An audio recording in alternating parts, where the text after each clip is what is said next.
Hello, I'm Rain, and welcome to The Awakenings. Today's topic is, how do you keep your sense of self, and what does it feel like to lose your sense of self? What is sense of self? Sense of self is who I am. It's the person that I am. It's the values that I hold. It's what I like and what I dislike. It's knowing what I accept upon myself and what I don't accept upon myself. It is understanding the dynamics of me. And when I don't know anymore the dynamics of me, oh goodness, it just feels like I've lost the sense of myself. I don't have a sense of self anymore. Myself is consumed into my partner. So I am not me anymore. I am the pleaser of my partner.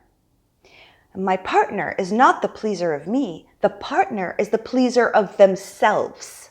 It may look like they try to do good for you. It may look like that, like I'm bucking it up and being in this relationship, regardless of all your extra neediness and your wants and you're upset and you're never fulfilling my desires and needs. Yet in reality, what is happening is you have no sense of self anymore, because everything and all you think about is how to make this partnership work, and deciphering constantly what this person likes and dislikes. So now your sense of self is not there. You have a sense of him or a sense of her. You have a sense of the partner more than yourself. And in that, you slowly vanish in the background, closing off desires, wants, and needs, locking those doors away, throwing a blind eye to yourself, and hoping that if your partner just can see your truth, can understand somehow who you are and what you've been requesting, if he can finally, or she, can finally see the truth of your loveliness, then you can have your sense of self back. And it doesn't work that way. It can never work in a toxic relationship with a narcissist. No matter what you do, no matter how much of yourself you give up, no matter who you turn into, they are never satisfied or happy with the outcome.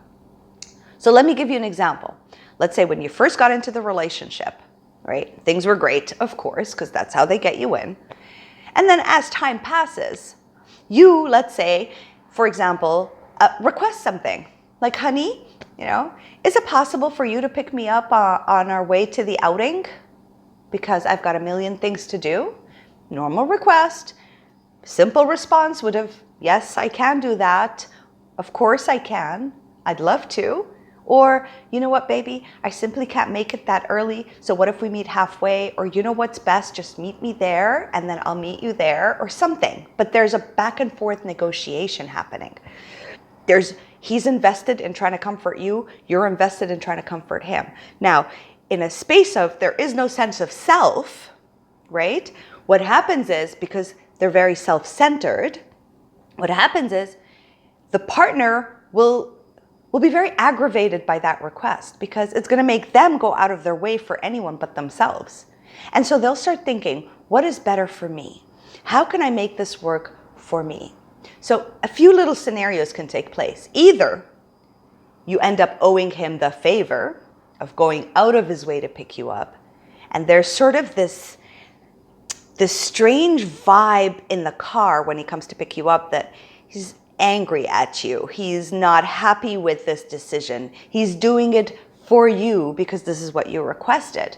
It's never really said, but there's that disgruntled, he's not in a good place. And so this is a subliminal way to teach you, do not ask for things, because when I do anything for you, I'm not going to be happy. And you're going to suffer the consequences of not, even if I put the action in, I will be disgruntled. I will be unhappy. We will not have fun and have a conversation in the car and share ideas and share thoughts and be really excited about our outing. It is going to be a gloomy, gloomy day in this car. And you're going to get the message never to ask this again. And in that, we lose sense of ourself because now we're confused. Always goes back to confusion. But he came to pick me up. Oh, maybe I angered him that way. Maybe he went so out of his way for me. Oh my God, I shouldn't have done something like that. And you start interpreting things because of that subliminal sort of, you can't ask me for anything. Whatever you need as a self, if I do it for you, it is going to be a favor. And you're going to know it. And I'm not going to enjoy it. And I'm going to show you how I'm not going to enjoy it, because I'm not going to enjoy your company. I'm going to be disgruntled. So in that's how it sort of comes in. It's not strictly in your face. It's very discreet and unkind. And so you start thinking, is it me?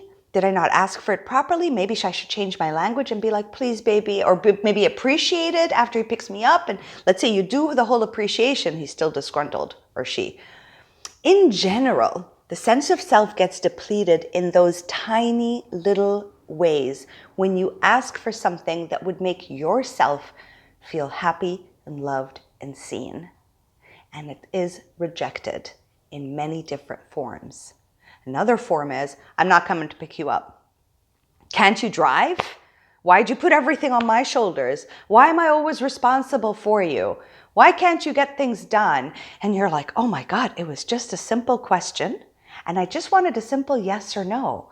But then all of a sudden, this person's spewing out stuff towards you about you, giving you titles that don't belong to you, because you know that you're responsible and you know you think of other people and you just wanted to have an open discussion with someone. They could have said no and you would have been fine with it. And yet it turns into this vicious, poor me victim. Look at what you're doing to me because you're so irresponsible, because you don't know how to do anything alone, because whatever the reasoning is, it becomes your fault for asking the question. Now what happens next time? You can't ask that question anymore.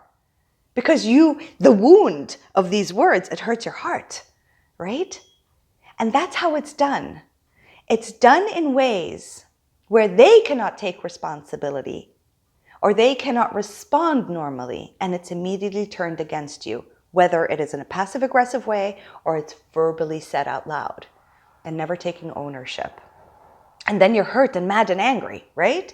And after that, you're like, okay, maybe there's something in the way I'm speaking. Maybe I need to learn how to express myself better, right? So now sense of self is disappearing. Now you don't even trust that you know how to express yourself better. Now you don't even trust that this person's got my back. And so now you let go of what I desire, and then you start focusing on what they need to make them happy so that they don't hurt me anymore. Because now it's not about you anymore. It's about the pain you are feeling and how to step away from the pain as much as possible. And as you do that, as many little examples take place, as you share all the things you desire and you never receive them, you lose the sense of yourself. So this is very important to notice, that your sense of self is not there. Your sense of him or her is there, but you don't even know who you are. Please watch out for that.